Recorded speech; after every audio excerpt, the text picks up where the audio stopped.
Welcome to the Autistic Licence podcast. I'm Leo in London. I'm Shauna, and I'm in Carrickfergus in Northern Ireland. We invite you to listen in on our conversations as we experiment with unmasking in an autistic space.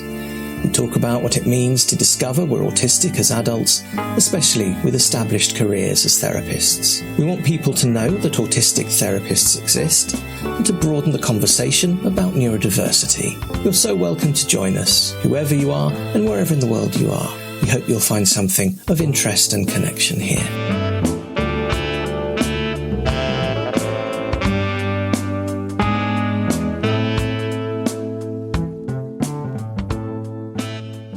We've been talking a lot about our neurodivergent identities and our autistic identities. In fact, that's mostly what we talk about when we have these conversations. And there are shifts around there are shifts around how those parts of my identities kind of move about each other within me. And I think I experienced one of those today, because these things stay on my mind every now and then, especially after we've had these conversations. And you sent me a clip, a little shot of a page from the Neuroqueer Heresies book. That's right, yeah. This morning, which kind of, I don't know why you sent that particular bit, but it really landed with how I've been thinking about how others see me as an autistic person, and how subconsciously, God, this is complicated to make into words, isn't it? Words, sentences, speaking. It's hard stuff. So the way that you're saying it just is because it's hard stuff. It's hard to find the words for it, but it's very traumatic stuff because of what you're about to, you're talking about. I think you're about to say, okay, context is the reason I sent you that. Yes. The funny, wordy reason why I sent you that is that we were talking last night about So I went away and thought, is it Autistiphobia or is it Autistiphobia? Yes, that's it. I needed to settle in my mind what the word actually is. And so it's because we were talking about the idea of what actual internalized ableism is called in an autistic context. So I needed to look that up because I needed to know, is it autiphobia or is it Autistiphobia? So I looked that up. Now, I'm sure that some people say autiphobia, but Nick Walker says Autistiphobia. And because I looked that up, then I just photographed that page and sent that to you. So that's why that page. Okay. And I think we shall probably stick part of that quote, at least, in the show notes for reference. Of course. And with the page reference, to the book. Yeah, Neuroqueer Heresies by Nick Walker. Read it. Well, that goes for me too, because my reply to you was, and this is why I need to read all of those books behind me, because I've got a lovely big bookcase full of stuff. And as I've said at least 3 times on this podcast over the weeks, my autism makes me buy all the books, and then my ADHD stops me reading any of them. That's a poor. It's a neat phrase, but it's a poor excuse. Actually, it's not like I've never read a book in my life. There is a resistance to spending a chunk of time on just one thing because it will stop me doing other things.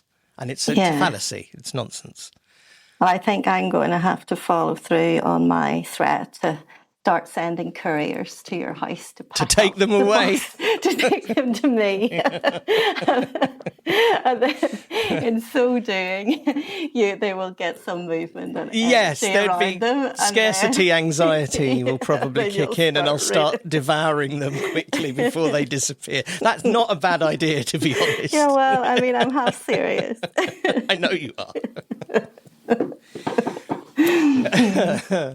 And what we were so this links in at least in my train of thought and my kind of emotional response to thinking about that, this links into the double empathy problem. Okay. Do you remember the bit of that conversation? So this was kind of about how I have noticed that when my autistic self is noticed or referenced in conversations with others, even if it is with curiosity or compassion or whatever, I still do a version, not a version, a version of apologizing for it. Is that too strong? Or empathizing with Playing another's... down? Sorry? Is it, you said apologize, is it like playing down or? No, I think it's to do... So this is the reason I think we tied it in with double empathy problem was because my natural instinct is to say to somebody who notices something about my demeanor, behavior, character, traits, whatever, is to kind of empathize with them. Yes, I understand that must seem weird to you. Oh, okay. Or yes, I can understand why when I do that, it's incongruous or uncomfortable. Which is fine.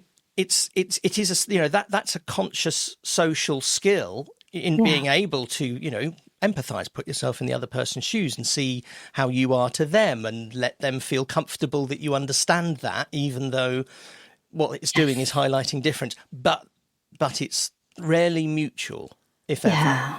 Yeah. So that's what brings up the double empathy problem, because it's not really the double empathy problem. It's the 1.5 empathy problem.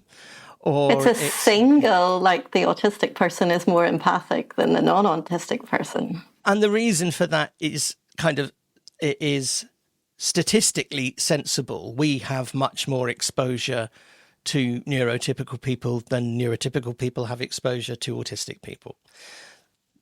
It's marginalised, yeah, but that is marginalisation.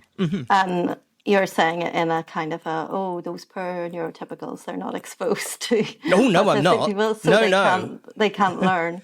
But actually, I wasn't saying that. But okay, well, there is an undercurrent. No, you're right. There's an undercurrent of it, and that's kind of what I'm talking about. Is that in my own reactions and behaviours in those conversations, there is an undercurrent of internalized ableism, in that I think it's okay that I can understand and explain things from their point of view, but that's not reciprocated. And again, I'm doing it again now. I understand why it's not reciprocated. I understand why that seems to be more difficult. Yes. This is very conceptual. I hope this isn't too... Well, what I'm going to do is bring in... I was at a conference and there was a Black person speaking, and that Black person was being exactly what you're saying to a predominantly white audience. And actually, he was being so understanding of how uncomfortable they were, but excessively so, to the point that then I felt uncomfortable on his behalf. And a Black member then of the audience, she got up and was righteously indignant about the situation, and she got removed because it was black anger is not okay, but Black people coming in and actually being nicey, walking on eggshells with the white audience to try and support their very, very beginning empathy as to what it's like to be a Black person, but whenever she actually was authentically and totally righteously and full of justice, and she wasn't inappropriate, she wasn't threatening anybody, but so often people get offended by, and the stereotype is Black people's anger, but the other thing is autistic people's meltdowns, autistic people's feelings. It's the same thing. It's like we're allowed to go in and be really articulate and explain, now I know I'm a little bit much, and let me explain, I know I might flap a little bit, I'm sorry if that makes you uncomfortable. Yes, I don't give you eye contact, I'm so sorry, I'm sure that makes you feel really whatever. But actually, when an autistic autistic person comes in and just goes, this is too fucking much for me, and starts, standing up, and I'm wrong there because I said fucking much and that could offend people. But, when an autistic person is just overtly autistic, like say they make a noise in the middle of something, or they feel a need to wander around a classroom because actually their body is in pain, then that is not acceptable and they have to be told to leave the room. It's the same kind of stuff. It actually, like, we make ourselves so small and so acclimatized and accommodated to the prevailing culture that Yes. it's actually inappropriate. It's actually just mean to ourselves or not honouring of ourselves.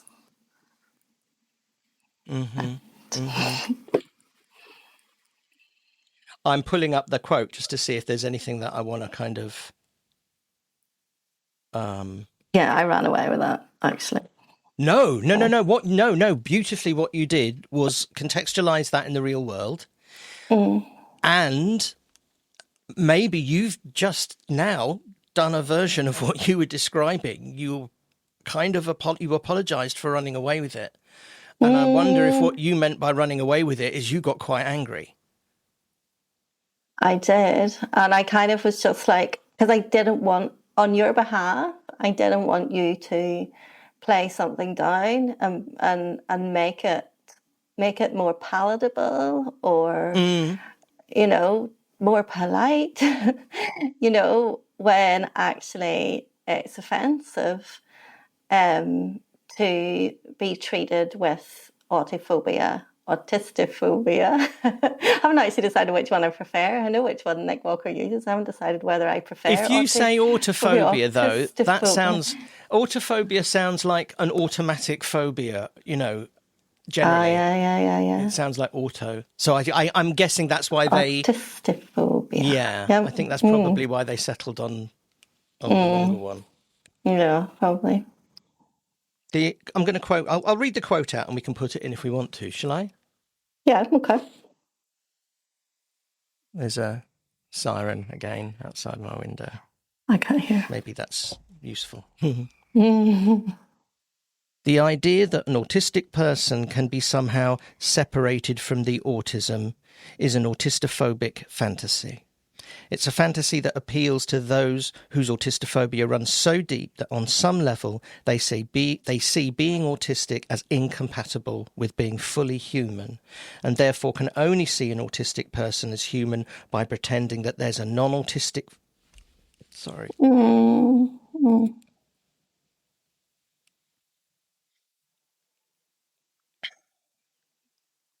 Now it lands.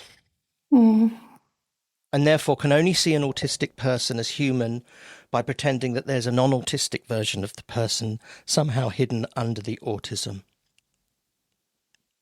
Okay. I know. Yeah, that's what's... And it was a beautifully chosen paragraph for you to send me, actually, because that is exactly what I've been experiencing, what's really landed in my, my experience of my place in the world. Yeah. Yeah. That...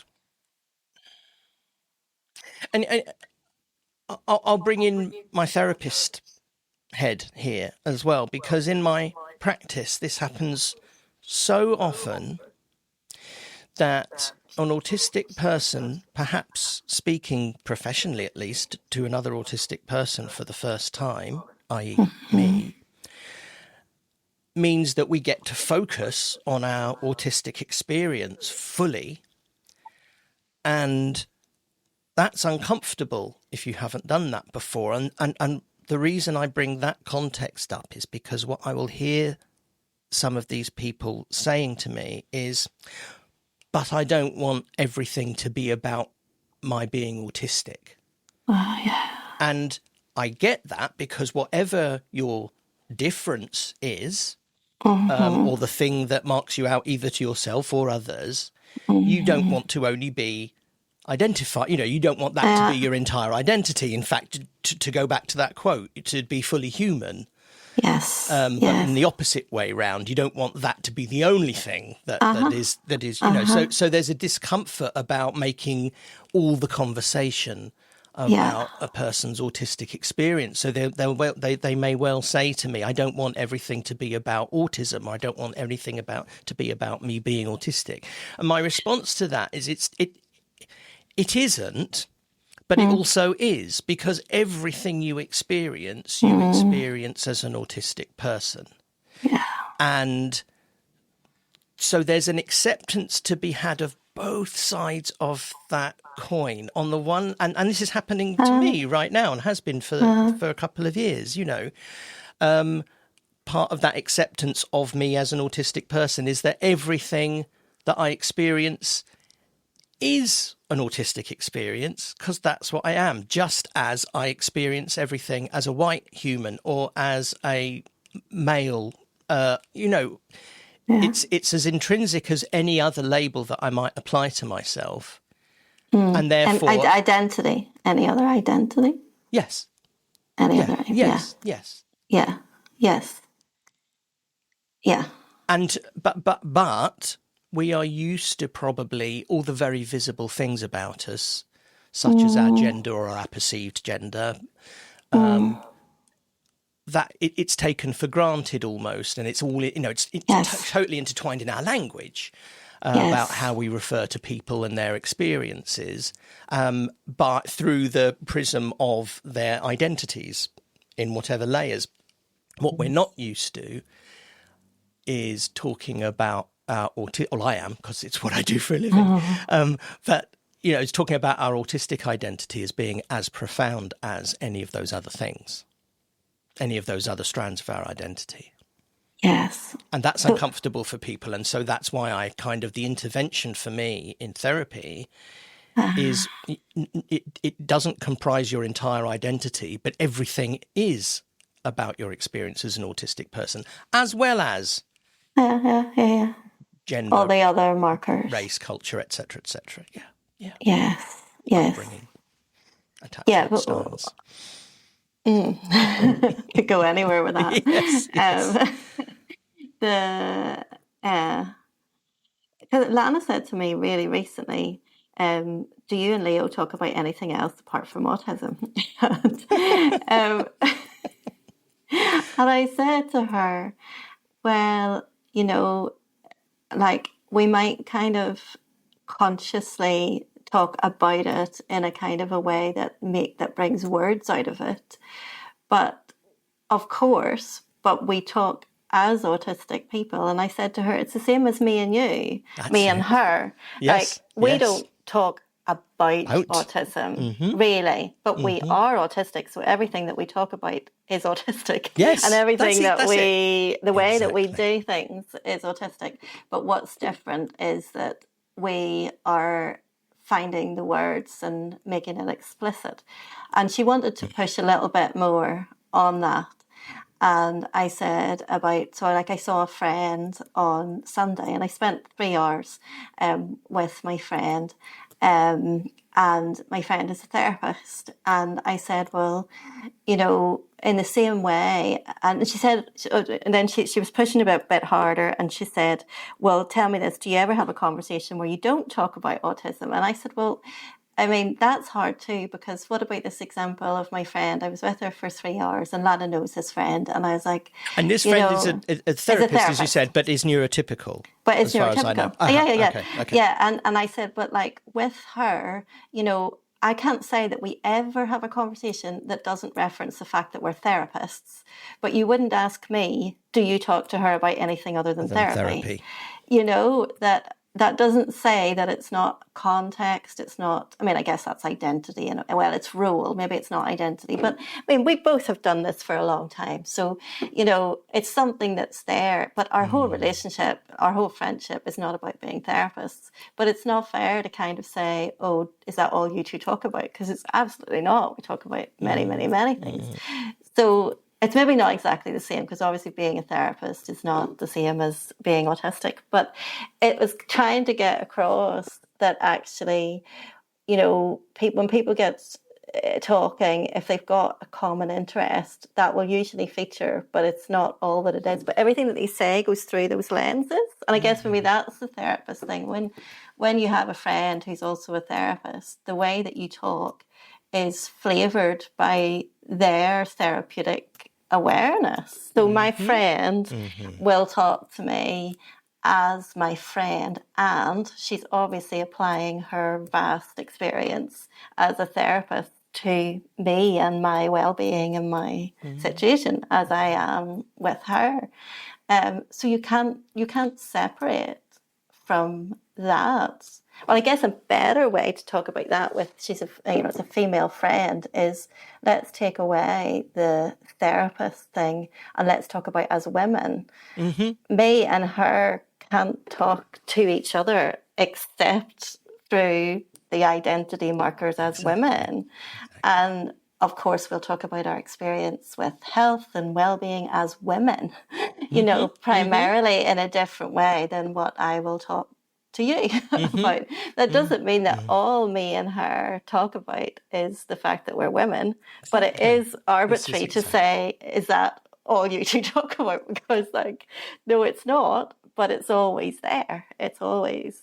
That is the mind that I'm speaking with. Yeah. Yes. Yeah. That is the person, that is the identity, and that will change what's going to emerge.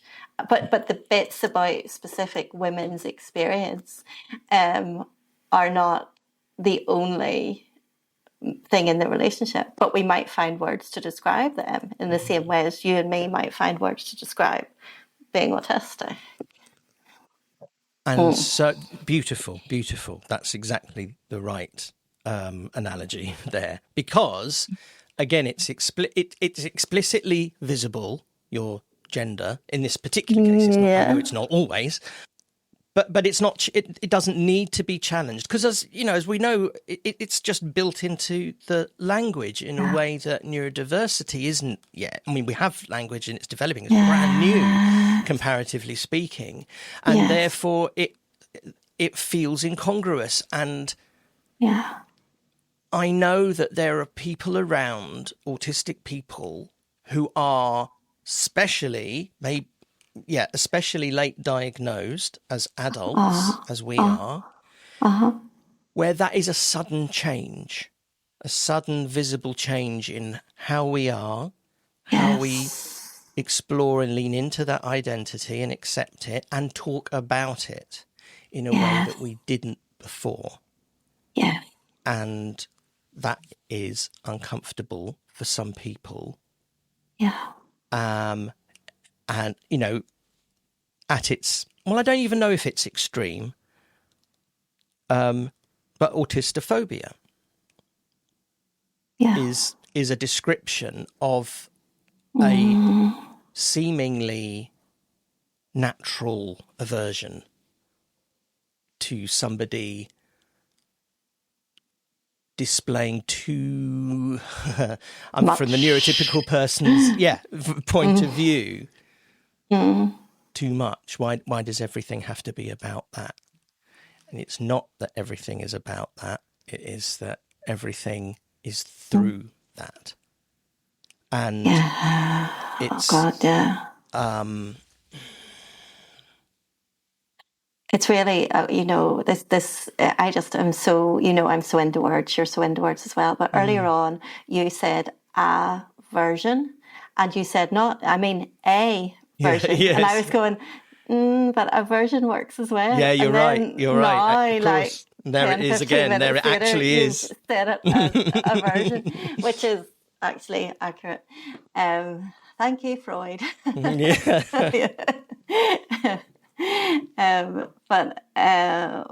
was thinking something else there. Is it like, say, someone who, is a woman, and they start to embrace a certain flavour of femininity. Maybe they start to become more aware, they embrace their sexuality, and they start to dress in a different way. They start to, just express themselves more fully. They were always the women. They were always, it was always there. But people were used to them looking a certain way or being very demure or whatever. Yes. And then a woman begins to, embody her, other aspects of herself, and she changes her look and her way of being.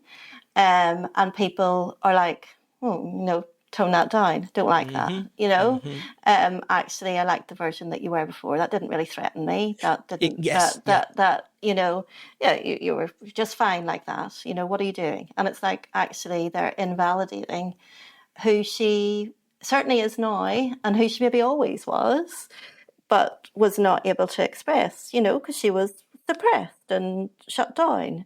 And so people are saying, I'd rather have the version of you that didn't like yourself very much and, didn't wear the clothes you really wanted to wear and covered herself up and did things like that.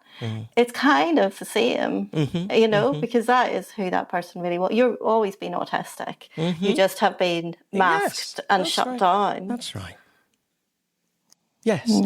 Yes, that's a much better analogy than my quite clumsy one that I've been using recently, because I'll stumble across a very obvious clumsy analogy and then I'll just repeat it over and over because it seems to make the point. And my one is somebody who is a wheelchair user and have been all their lives, and then somebody gives them a magical medical treatment and they suddenly gain full use of their legs, and which is a wonderful thing for them, but it has some side effects, this medicine, and it makes them a bit grumpy. It makes them a bit less tolerant of certain things.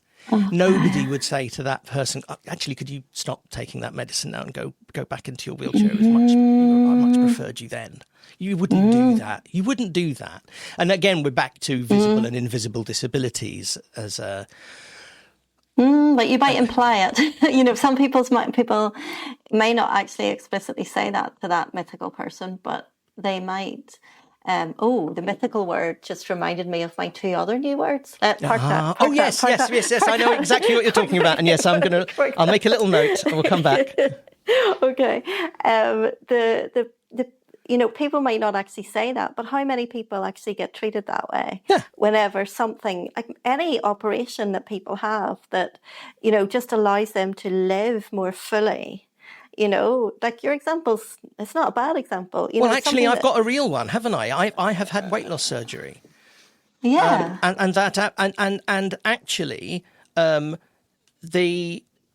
did two things within 5 years that are almost guaranteed to end marriages. One is to train as a psychotherapist. There's a huge divorce rate for people who do that. And the other one is to have weight loss surgery.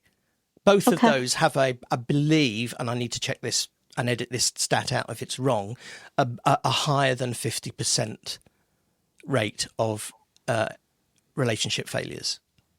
Okay, I don't know what the stats are. It's I know that, I guess, therapy training will bring up so much stuff, and if the other person is not also maybe working on their stuff, then exactly. Okay, yes. I get that. But tell me about that. Well, the weight loss surgery thing again, but it's very similar. It's a change of identity. Oh yeah. People. It's a suddenly your confidence does gain because people's reaction to you changes. I mean, I wish it didn't. I wish that people's how high the high regard they might hold you in should have really nothing to do with weight or appearance, but it does for many people, and that has an effect on boosting confidence. And again, for whatever reason, if somebody's confidence in a relationship suddenly changes and grows, yes, that's problematic for relationships. And so there is a there is a comparison there about there is about those kinds of shifts of identity, and it's just that one of those is really visible. But the other one isn't. It's just attitude. And that, if you don't understand the experience of discovering a massive part of your core self and really living within it, which is what, for me, an understanding of my neurodivergence is doing, it can just seem like I've suddenly got a little bit above myself, a bit too cocky. Okay. Yes. Up myself. And a bit obsessed by this new thing that didn't exist before, which of course it fucking did. Yeah. And and to go back to the psychotherapy training, actually, I mean, that was one of the first things that was said. This training will change you, I remember being told, and not everybody's going to like that change. Yeah. We actually said that bit before. I think we must have talked about that. Well, we didn't talk about it like this, but I remember us talking about that thing about psychotherapy changing and not a thing, and not everybody. Anyway, go back. So I am still on, because I've really gone with this idea of what you're describing about the weight loss surgery. So, is it that the person who has the surgery, in this case, if we're talking about you, like, you would then obviously, like I said about my example of the woman, you would then obviously be able to embody in a different way. You would be embodying in a different way your very self. And that would then, you've said that would cause other people to see you differently, and you to see yourself differently. But where's the correlation with neurodivergence? Or is it just that then other people would not have you in the same place as you used to be? And is it then like a threat? What is it? There's quite a lot of potential threads there, actually. All I'll do is I'll talk about why I mentioned it in the same breath, really, because of what the similarities for me in my own experience, which was both of those shifts of identity gave me greater confidence in who I am. But then you said, like, what that does to other people who might want to keep you as you were. Is that? Okay. And so the difference between the two, I think this is what I think this is the point I was making. I'm losing the thread now. But the one is very visible and kind of gains you compliments. Oh, wow, you look amazing, etc., etc. And so there is a congruence between any more confidence that I might display. Oh, okay. Yeah, it's congruent. Different. It's congruent with a visible difference. Of course, he's more upright and more sure of himself now, or more sociable, or whatever. But this other shift, this realization of neurodivergence, and in my case, actual diagnoses, although we know that that's not necessary. All you see is the change in confidence. Or all some people will see will be a change in attitude, confidence, for no visible reason, perhaps. I'm doing what we said at the beginning now. I'm putting myself in the shoes of the neurotypical person observing. And you are, but the behavior would also change, because as we become more confident and less traumatized, then the masking organically diminishes, and we do behave in more autistic, in inverted commas, ways. So, like, it's not just an attitude and a confidence thing. It is actually, like, more obvious to people that we're autistic, because we're not. Yes, that's the other thing. Yes, we become more autistic, and now that is not a literal explanation. Of course, we're exactly the same amount of autistic, but as we're not as been. Traumatized because and we don't mask so much. That's the same thing. Yeah, we mask yes, this because yes, we're not traumatized. Thank you. Yes. But what I'm noticing, and I know that you did not intend for me to spin off into all of this, but I just have, is that with the weight loss, the key difference is that people affirm it because it kind of fits with the so-called normative ideal of how you would be in society, which Yes. is, slimmer. Yes, correct. So actually people are affirming that and saying this is great. But actually when you become more autistic and you start behaving in ways that are not welcome and not what everybody wants to be like everybody does not want to be like that, then that is totally different. So they might be able to appreciate that, and of course they might be a bit jealous because maybe you might look better than them after you have the surgery, but nobody's going to be like thinking that way about you being out and behaving autistically.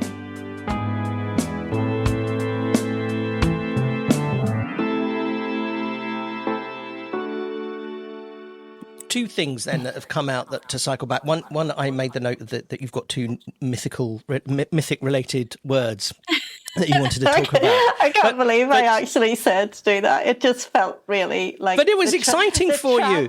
The tracks in my mind just but were the tracks the ADHD tracks in my mind were crashing at that moment, and I had to. And the word fascinated autistic parts of our minds. Yeah. It's so important. Language is so important to us and the nuances of it that so many of us, and this is a stereotype that just turns out to be largely valid for many people. Yeah. Is that delight and joy in language and words. Yeah. So I think probably the more important thing is kind of maybe how the tracks in the mind go, and how like it just feels like there's going to be a complete glitch and a complete crash if I don't find a way to like name it, but then get help to like switch back to the track, or else I'll just be away on that one. Understood. Which is what happened. The words, because now maybe people are actually interested. The first one is chthonic, CHTHONIC, which means pertaining to the underworld. And the second one, I cannot remember, but it was to do with Snow White. And well, I told you, you said, how did that come up? And I said it was to do with Snow White. And it was to do with like it was another word for selfish, but it was a particular solipsistic something like that, maybe. And I said to you, do you know this word? Don't look it up. I'm not looking the word up. No. I said that to you. And you said, yes, that's right. You said, solipsistic was that word. Solipsistic. Yes. And you said, yes, I do actually know that word. So, yes. Spell the chthonic one, though, because if I look it up in our WhatsApp stream, the other word will come up. CHTHONIC. It is solipsistic, though. Was that the other word? Okay. That's what it is. It was new to me, not to you. But you didn't know the chthonic one either. No. That was helpful. There was words that you were using. Again, this is the words thing. But there's a word strident that you were using. And I wanted to go into that. And I don't know why I wanted to go into that, or I wanted you to go into that, because I must have had some kind of a hint from that it could be sort of taken forward or unpacked a bit more. And I think it was just in terms of like embracing being your autistic identity, and that you felt more strident. Strident, yes. It's a few steps away from a word like militant or something, isn't it, for some people, that it can sound aggressive, pushy, insistent, relentless. These are that's the thesaurus in my brain. That's not a thesaurus because those aren't synonyms, but you know what I mean. I do know what you mean. And I think what I'm thinking about there is a development or a step on from the thing that we've talked about before, where we are more confident in asking for our needs to be met. Yeah. Yeah. And parallel to that, reclassifying some of the things that we call wants as needs. Yeah. And so when I think about feeling more strident about my identity, then maybe the word is insistent. I'm less likely to be tolerant of people subconsciously, with no conscious intent, talking to me in a way that implies that I am less than, or that I perceive as being spoken to as less than, which loops back to that lovely quote from Neuroqueer Heresies again. Not fully Yeah. human. And also you saying that you perceive as that is also in some ways casting doubt on whether your perception might be wrong, because of course you're just an autistic person who can't perceive reality.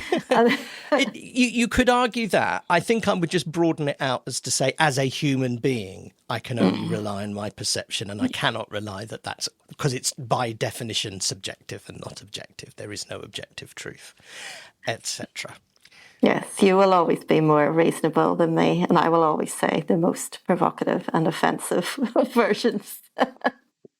And I admire and am, a little jealous of that quality. Because that also sums up, that difference between us that you've just, which I don't entirely believe across the board, but in certain things, I think you have a point. That is something that I move toward. Yeah, well, and that goes back to me wanting to be less annoying and offensive. Well, those are very subjective, self-critical words, which I have a problem with when you use them. But there's probably something in it. If you can teach me to be a bit less offensive just for the sake of it, I can teach you. And you can. I think you do. Be a bit.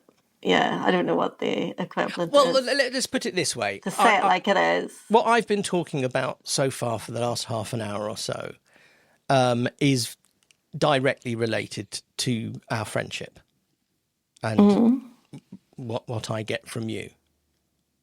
What do you mean? Well, you've lost me there. Why is what we talked about being strident, being less tolerant of? Oh, okay. This doesn't this really hook in to both of our stuff? Because on one hand, it's and it hooks into what we're talking about, because there will be people who will think that I'm a bad influence, to use a teenage phrase, because you are a nice guy. And I'm parking that phrase to come back to. Not a nice girl. I think you mean something by that, which is about. I mean that people like you. In general, you go out into the world and you're liked. In general, I go out into the world and most people will not like me. If I'm myself. Now, I can, and I have lived under an invisibility cloak for, that was my survival pattern for, many years of my life and in many contexts. So I still won't be likable though. If I've got my invisibility cloak on, I will go under the radar, but I'll just be a bit of a nothingness. If I'm actually out, no, but that's my invisibility cloak. It's not the reality. If I'm actually but you're saying the reality is not likable. I'm saying that with the invisibility cloak off, I think I've told you this before. For the longest time, since I was very young and able to make my own rules about things, because I mean, I was always autistic. I had this idea that, you know, say I was in a room of 10 people, like 2 people would just think I was amazing. Like they would just think I was wonderful. You know, like maybe 4 or 5 people, and it was always like double. So maybe like, so let's say 4 people would think, oh my God, she is so horrible. Get her out of my face. And then like maybe there would be something in the middle that might be like, huh, well, you know, she's okay, you know, or people being like, well, she's all right as long as she shuts up, or something like that. So like do you know, I hear what... do you know what I'm going to do? I'm actually going to close my eyes, because I don't want any cues coming from you until I finish. I'm displaying my lack of poker face again, aren't I? Okay. I can turn my camera off if you like. We both do it. I don't even do eye contact usually whenever I'm speaking, and I'm not even doing eye contact, but I can still tell because of your body language that you don't like what I'm saying, and I can see the flickers of your body language. I've just got things to say about the things you're saying. That's all. It's not that I don't like it. I'm fascinated by elements of it. What I'm saying is that since I was young, I completely knew that it's untenable. Even the most likable person in the world is not going to be liked by everyone. You can't be liked by everyone. Correct. And of course, that is one of your issues, obviously, because in some level, some of your parts do believe that you can be liked by everyone. And I've never had that. So without my invisibility cloak, I still go into the world believing that the majority of people are going to, at best, kind of take or leave me. I don't think nobody's going to like me. I mean, you like me, don't you? Yeah, you know, there kind are, of. there are people out there. I like you, Shauna. I like you, Shauna. Thank you. Not that I need that, but I'm just proving my point that there are people, and I genuinely believe there are people that like me. There's probably people listening right now that like me, you know, but there are also going to be, you know, a lot of people that when I'm unmasked and when I'm really myself are going to not like me and have strong feelings of aversion against me. Aversion, again, to use that word. So the clash between us is that you are probably, and you might have thought like 10 out of 10 people would like you, but then maybe you might realise that not everybody is going to completely love you, even if some of your parts believe that they might, you know. So, but people see you as a likable guy. You're nice to people. So you say. So you keep saying. Okay. No, I think that they do. Okay, can everybody write in, please? How many people like Leo and find me a bit much? You know, I mean, it's going to happen. Now, I'm sure that I have some people that like me on this podcast. I get that. I'm not a higher proportion than you imagine, I'm sure. I think that I'm just being realistic. But okay, you can talk. You can talk. I'm just fascinated. Okay. We are we're in Western Europe. We are from the United Kingdom. We are from a society where, generally speaking, except for certain particularly outspoken people who have larger than the average egotistical needs, people don't generally let on that they have a problem with you or they don't like you. I don't mean you, I mean one. So I'm just fascinated about where, even as a child, as you were saying, you get your data from. That, 10 people... seriously, this is a genuine question. How are you gathering this data? How did you gather that data? How were you making because because you've said this before and you've used the same numbers. And you're saying I'm as if it is objective. My sensitivity, I can tell when people like me, and I can tell when people don't. I know. I totally know.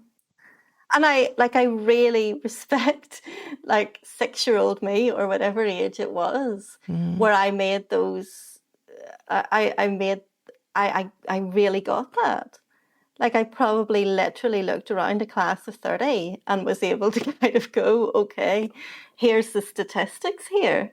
Exactly. And Although, I'm just, as you know, I had a new number. So I had 3T in between 20 and 30, but my P1 teacher did not let me do that. And I had to leave that school. we probably need to go back to that narrative. No, seriously, but that's an important bit of narrative. That's an important bit of narrative. But what I'm saying is that at that age, so maybe that was at 4 or 5. So I am going to go for 6-year-old me. 6-year-old me had already worked out. Like 6-year-old me could count, and 6-year-old me could work out statistically where I stood in a room of 30. If you were talking to a client, to someone you work with, who was telling you this narrative, surely as a therapist, at least part of you would be saying, well, what you're doing there is building up a narrative to support your view of yourself as being unlikable to most people. In truth, if a client told me this, I would be like, same. Please. I don't believe you. I would. I'm not going to lie to them. No, okay. You may well disclose that you have this. You carry the same impression of yourself, but surely you'd challenge part of it as being some kind of. But no, I still honestly believe that it's not bad. I don't want 10 people to like me. This is where I'm so different to you. 10 people like me. Well, hang on. There's some assumptions about how important you think it is to me to be liked by everybody. I'm going to challenge that. I'm going to challenge it in terms of I think you're right in essence. Definitely, please others is a big driver for me, to use transactional analysis terminology, and that I am a people pleaser, or I have been, but that actually is the very thing that's shifting that we were talking about at the top of this podcast today. That strident. Is it stridence? Stridency? Stridonality? No, of course not. Doesn't matter. It does matter. It totally matters. It totally matters. We'll look it up. So there is that has to shift. Yes. It has to shift. I have to care less about that. I have to care less if some people seeing me change in ways that make them uncomfortable. I have to care less about that. Hopefully, without losing compassion, but maybe without sacrificing my own experience in favour of seeing their point of view, or seeing where they're coming from, or imagining what it must be like for them to have me around. Yeah. Yeah. Yeah. Yeah. And I still think about other people and think about whether I need to put my invisibility cloak on like regularly, because I still recognize that without that, I'm going to rub people up the wrong way. So I still try and please. But that's a shift. But what you've done there is one of the goals of therapy. One is to care less about the things that that get in our way, and 2 is to expand choice as much as possible. And that's what you do there. So masking is a subconscious process that we are unaware of. We don't know we're doing it. Yes. But when you were to put on your invisibility cloak on purpose to grease the wheels of communication or help a relationship along, then that's a social skill then. You're choosing to spend that energy not be your authentic self for a period of time for a practical purpose or a social purpose. Definitely. Yes. My invisibility cloak has become a resource that I can put on and off. In the past, there was definitely lots of unconscious elements to it. and there was a habitual thing where I didn't even know how to take it off. But yes, over time, it has become much more of a conscious resource that I can slip on. I kind of, have this idea of like swishing it on. Swishing it around. Can you see it? Can you actually see swishing it around your shoulders and then pulling it. Yes, it's got like right. Glitter. It's glittery. Okay. See-through, translucent. Yes, and it just swishes around me it's kind of like a cape, but it's got a hood as well. So I can now choose to put it on and go incognito. People can think that I'm just a sweet, nice girl. This is but so where I am, which I always see myself, by the way, and this is a comparison I don't think I've ever verbalized before. I see myself as several years behind you on this similar journey of shifting identities, because I mean chronologically I am. Your awareness of 2018, 2018 is whenever I was diagnosed. Okay, so I'm 4 years behind if we're moving at a similar younger pace. Than me. So yes. You're like 2 and I'm 6. Wonderful. I like that. Okay, I'll hang on to that piece of imagery.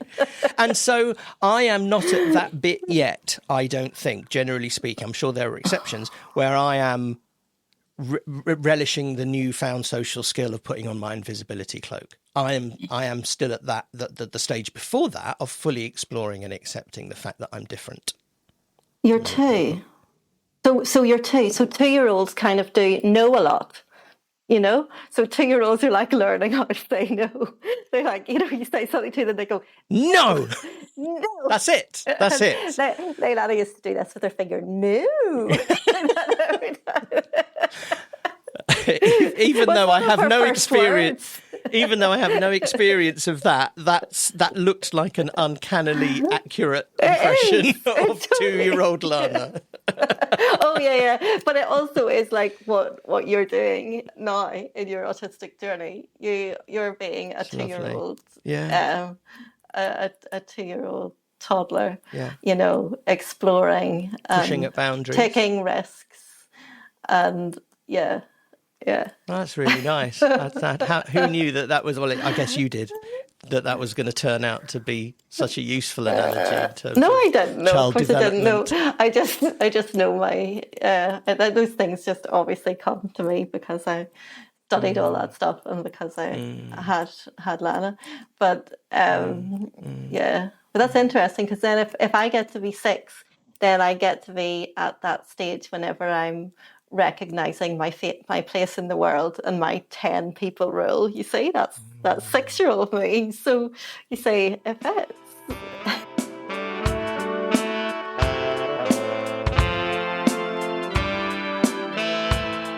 I think then the inference maybe that I took up was that's not realistic. No. The comparison there was that 20% of people like you, 90% of people like me, that's not reasonable. No, it's not. I don't think that in actual fact 90% might, maybe 80 or 70. See, you didn't give me a number. You're right. I didn't give you a number, but I think that you said maybe most people. Yeah. You might want to overestimate it, and I might unfortunately rain on your parade. Like, say we were somewhere, we should do this sometime. Like, if we ever are somewhere together, I'll be like, how many people do you think actually like you in this? and then we can see. I feel like I'm grappling to get at something here where I do feel like realistically it can be almost as harmful to believe one way rather than the other way. It's like that thing of like high self-esteem. What is high self-esteem? Like, if it's contingent on other people, then it's not self-esteem at all. I actually did my master's dissertation on this many years ago. But like this idea of like what is self-esteem actually based on, and if it's contingent on the external factors, then it doesn't even matter, like what is high, what is low. You know, half of it's just terror management and things like that. I had all this research, it's probably out of date by now, but the point being that, you know, it's totally unstable anyway, and you need to get to a much more internal locus of evaluation, to use a Carl Rogers phrase. Right. Yes. You know, and I guess that's relevant as well in what we're talking about whether how many people like you or not. Does it really matter? You know, so this started, I suppose, where, you know, we talked about the effect of each other, effect of you on me, the effect of me on you. But then we kind of then went off, maybe I went off on thinking or on commenting that people wouldn't like the influence that I am on you. But actually, in a deep down, true way, like that's not really relevant anyway, because it's how you see yourself and your internal locus of evaluation that's the most important thing. It's not how other people see, or whether they might blame someone like me or anyone else or anything else, like a book you read, a seminar you watched, you know, anything like that. That just completely misses the point, because what really matters is what is coming from the inside out, not what someone else is doing or saying to influence us in some way. That feels like a wonderful ending to an episode. Or are you looking at me like, wind it up, Shauna? Well, no, kind of, because that does feel like a nice conclusion. Yeah, it is. Okay, stop the tape. Do you want to say goodbye? Goodbye. Come on, you do your nice guy. Shauna doesn't care what you think of her saying goodbye. Neither does I Leo. want you all to love me, so autisticlicense@gmail.com. I love Leo is the subject line, and we'll see you next time. Thank you for listening to the Autistic License podcast. You can connect with us via Instagram, Facebook at autisticlicense.com, or by email at autisticlicense@gmail.com. At this point, Leo likes me to spell the word license because we spell it in different ways in different parts of the world. We spell it LICENCE. We also have a thriving Facebook community. You can search for Autistic License Shauna and Leo on Facebook, or you can click on the link in the show notes.